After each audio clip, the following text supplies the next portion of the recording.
Welcome to Reckless, from Wildflower, Rooted and Reckless, the podcast where Angela Walker sets dumpster fires and lets her light shine. Unafraid of hard conversations, this is where perspectives are challenged, minds are opened, and respect is the rule. Because agree to disagree is more than a motto.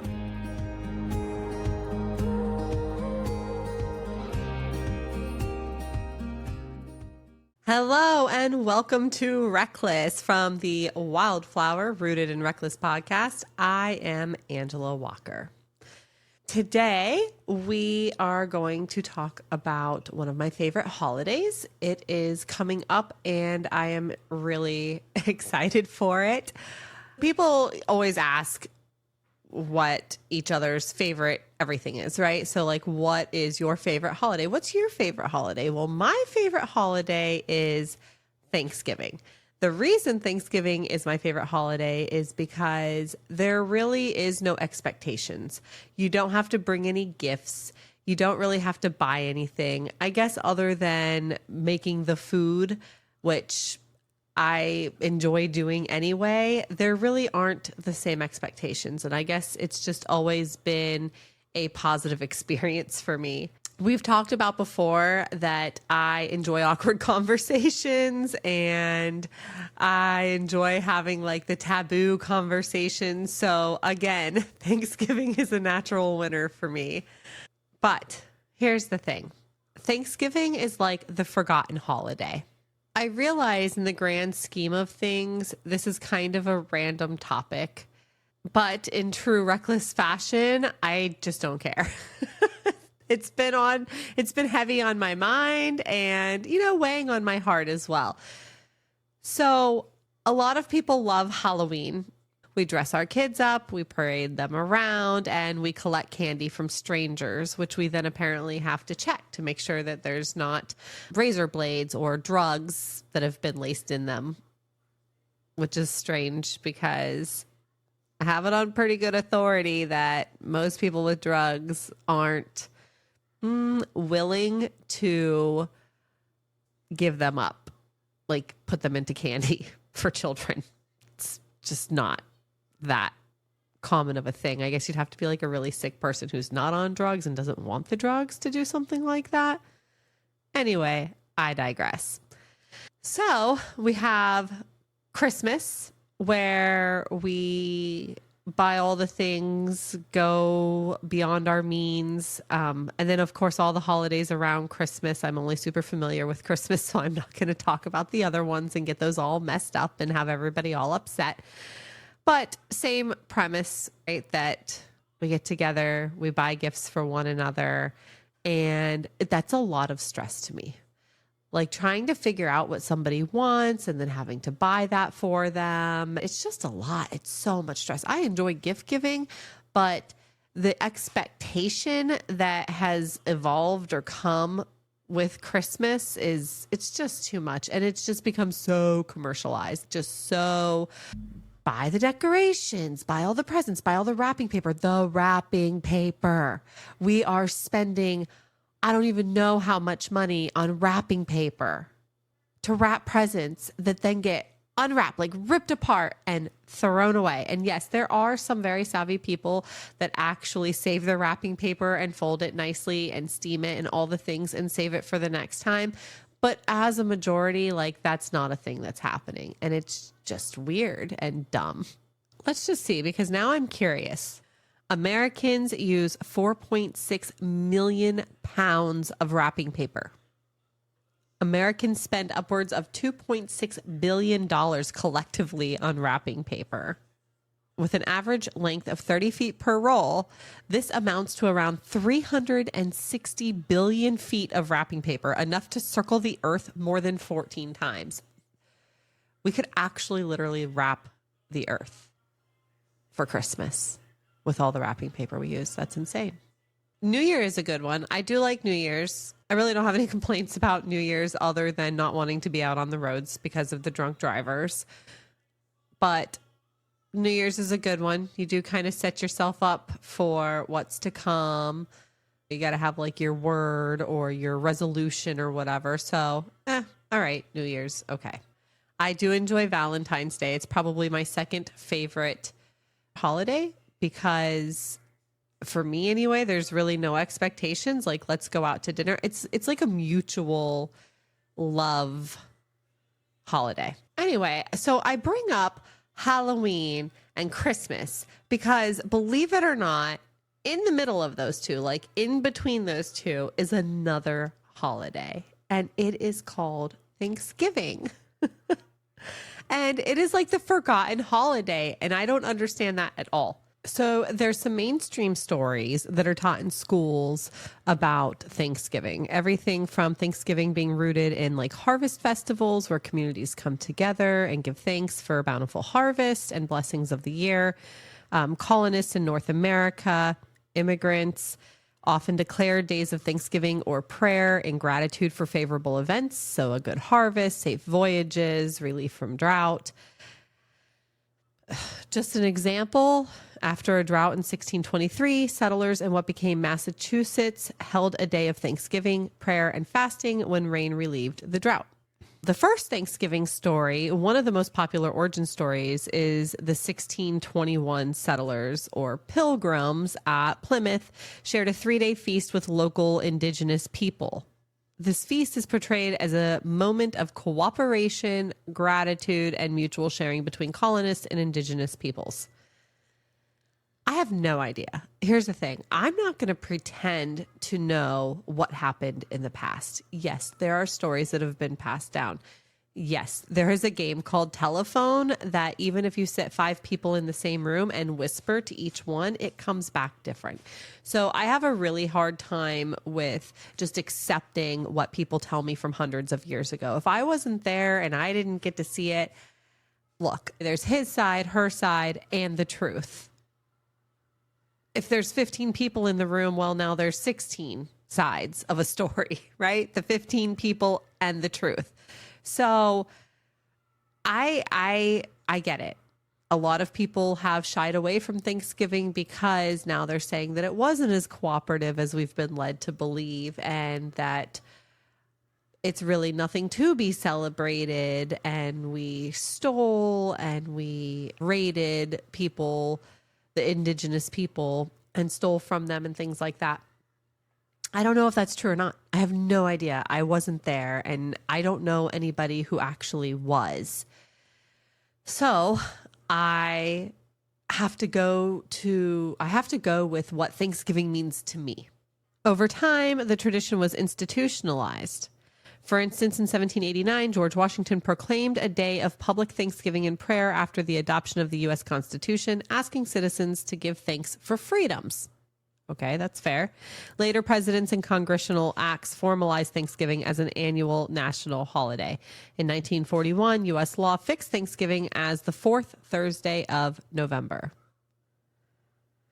Over time, Thanksgiving became more secular for many people, a time for family gatherings, feasts, rest, reflection, or gratitude, not strictly religious. I never knew it to be religious. That's the thing. Like, Thanksgiving is not a religious or a sacrilegious holiday. It's also used to promote national unity, civic identity, and shared cultural values, especially in a diverse population.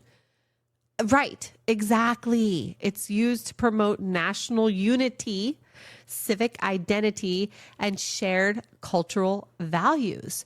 Or, for some families, not shared cultural values. Oh, jeepers. According to indigenous perspectives, the commonly taught narrative omitted or glossed over centuries of injustices, land theft, forced assimilation, and violence against Native peoples, which is terrible. Some narratives downplay conflict, disease, or power dynamics, presenting a more harmonious image than might historically have been the case. Some indigenous groups observe Thanksgiving as a day of mourning rather than celebration to acknowledge historical trauma, loss, and the continuing consequences of colonization. There are protest events that challenge the holiday's narrative and call attention to the perspectives of tribes that suffered displacement or violence.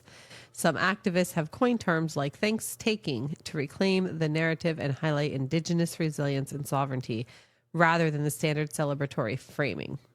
In U.S. history, some leaders used Thanksgiving to promote national unity. For example, during the Civil War, Abraham Lincoln proclaimed Thanksgiving in 1863, partly to unify a divided nation. The holiday also functioned in the 19th and early 20th centuries as a way to integrate immigrants into a common culture and identity reinforcing patriotic values.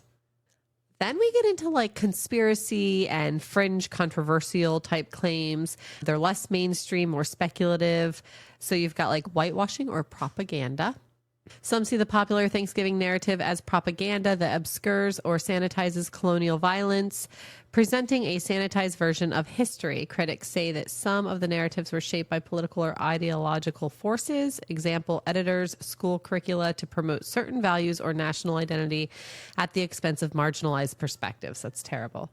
I realize that there are lots of ways to look at Thanksgiving, everything from the traditional taught Pilgrims came over on the Mayflower and landed at Plymouth Rock, and they met the indigenous people who taught them all the ways of survival, and they all had bountiful harvests and came together and sat down at the friendly table and they feasted together, and it was Thanksgiving feast.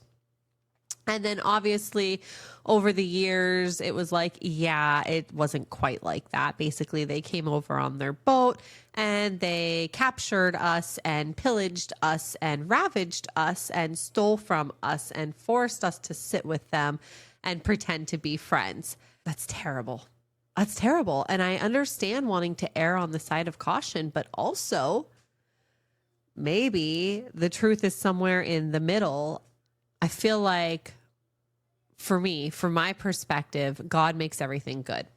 People come in and they just dance their little dirty feet all around it and mess it up and create it as something negative, as something bad. And then I guess we have a choice. And maybe that's really what prompted me to talk about this today is I would like to collectively make a choice to find the positives of Thanksgiving, the coming together, the sitting down to feast with one another, the collective movement forward. I know that's not going to be everybody's favorite thing, but I just feel like here we are in 2025. We are such a melting pot of opinions, such a melting pot of colors, such a melting pot of cultures that we should be able to say, hey, that was not okay. None of that was okay. We should be able to reclaim a holiday. We should be able to dedicate a day to come together as family, as friends, right? Like the Friendsgiving from the show Friends, and they have their Friendsgiving. And I love that. I always love that. And I'm not saying that we should erase the things that happened by any means. I mean, it should be acknowledged for sure that these things transpired. But it sounds to me like Thanksgiving had nothing to do with any of that. I mean, just from what I have derived from everything that I've read about it and the different reckless rabbit holes I've gone down when it comes to Thanksgiving and theories behind its origin. I don't know. I mean, it all's kind of BS, to be honest with you. Whether it was like the government using it for their own agenda or religions using it for their own agenda or whatever the case may be. I mean, there's just so many different ideas behind it. It doesn't actually mark any significant day. Like there's no actual, like the 4th of July is the 4th of July. Christmas is the same day, December 25th, every year, because that is accepted as the day that Jesus was born. Like there's specific days attached to these holidays. Thanksgiving is just the 4th Thursday of November. Like it's not a specific day. And so I think as a people, we need to reclaim this holiday and we need to bring it back. I mean, if we can celebrate the Day of the Dead and we can celebrate Jesus's birthday, which I mean, they don't even think that it was his actual birthday. okay, then like we could celebrate Turkey Day. All of this to say, Thanksgiving is supposed to be about gratitude. Sometimes it feels more like gluttony, chaos, pretending that everything is okay at a table full of unresolved family drama. It's almost like Thanksgiving has become the dirty foot of the holidays. And I just want to share what I think Thanksgiving should be. I just think that we should not be skipping over a day that is literally made for gratitude. It's one day of the year that we are genuinely challenged to be grateful. I think it's ironic that holidays where massive amounts of sugar and gluttony and dressing up like demonic figures and stuff is celebrated and taking off. And then holidays that are, again, gluttonous and invoke entitlement and spoiledness and wanting more and more and more and more, that also sort of belittle people. I don't know how to explain that. Like Christmas, for example, really exposes kids.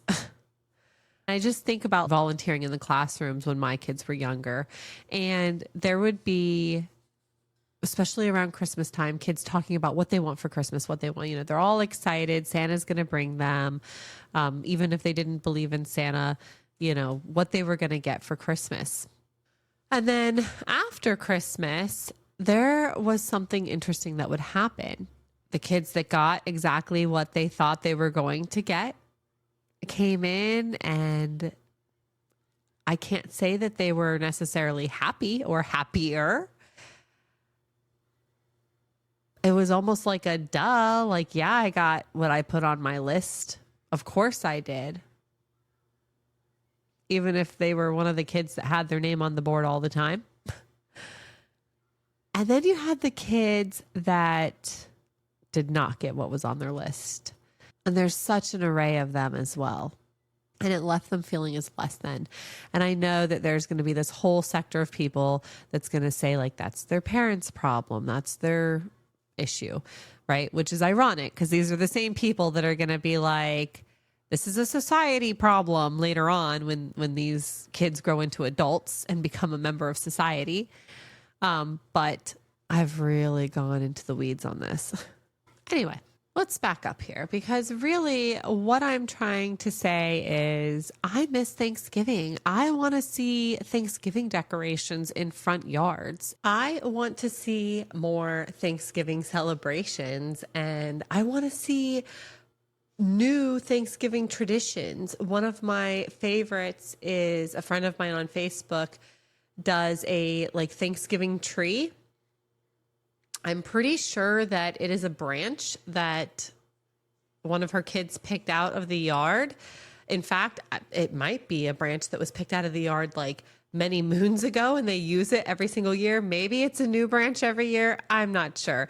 They have like these little leaf note papers or whatever that they write what they're thankful for, and they clip it to the branch of their little Thanksgiving tree. And I love that. I think that's fantastic. And that would be what I would motion for. What I would move for is to reclaim Thanksgiving and to make it truly a holiday of being thankful. I think no matter where you come from or what your background is or what your beliefs are, one thing we should all be able to agree upon is there is at least something to be grateful for. There has to be at least one thing that you are grateful for. So in between trick or treat and letters to Santa, maybe we could just take a day to say that one thing that we're thankful for. Maybe we just give it the time that it deserves. And maybe if we start doing that and maybe if we're more intentional about Thanksgiving and celebrating the fact that there are things to be thankful for, maybe as a society, we could do better. I'm not saying this is like going to be world peace stuff here. I'm not saying that this is going to solve all of our problems, but I do definitely think that it's a start. I think it's a step forward. We have fall decorations. We have pumpkins and pumpkin patches and scarecrows. We have trunk or treats. We have Halloween, trick or treating. And then we literally just flash forward into Christmas. Christmas trees and Santa Claus and reindeers and cute little dogs dressed up with Santa Claus hats and all the Christmas things. And I love Christmas. I'm not saying I don't love Christmas. I love Christmas. And I actually enjoy Halloween also. I don't like being scared, but I do like Halloween. And I don't like the dark, so there's that. But give Thanksgiving its space, okay? Give Thanksgiving its space. It is almost a month from Halloween, and it is a month before Christmas. So give Thanksgiving the space that it deserves. That's all I'm saying. In a world where we are so torn apart by so many different things, I think that we should all be able to come together to reclaim Thanksgiving. Thank you for coming to my TED Talk. Just kidding. I probably can't even say that. It's probably some sort of copyright thing. But thank you for attending my soapbox performance. I don't know how you say that. Thanks for coming. Thanks for listening. Thank you for listening. Until next week, stay reckless. You've been listening to a Wildflower Rooted and Reckless podcast production with Angela Walker. Catch Wildflower drops on Tuesdays, Rooted on Wednesdays, and Reckless on Thursdays. Subscribe wherever you listen. Stay wild, stay rooted, stay reckless.